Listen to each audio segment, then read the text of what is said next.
அனைவருக்கும் மதிய வணக்கம். இன்று மதியம் நம்ம வீட்டில் என்ன சமையல் வாங்க பார்க்கலாம். சூடான சாதம் எப்படி ஆவி பறக்க இருக்குன்னு பாருங்க.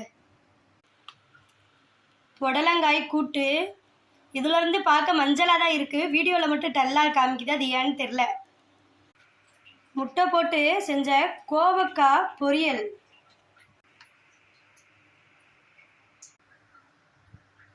உருளைக்கிழங்கு வறுவல், தக்காளி ரசம். நம்ம வீட்டு மதிய சமையல் இதுதான். அந்த கொத்தமல்லி லாஸ்ட்டாக தூணுனால ரொம்ப அருமையாக இருக்குது. உருளைக்கிழங்குல நல்லா காரமாக இருக்குது, இனிப்பு சுவை இல்லாமல் நல்லா காரமாக இருக்குது. புடலங்காய் கூட்டு ஃபஸ்ட் டைம், அந்த ஜீரக ஃப்ளேவரோட அதுவும் அருமையாக இருக்குது.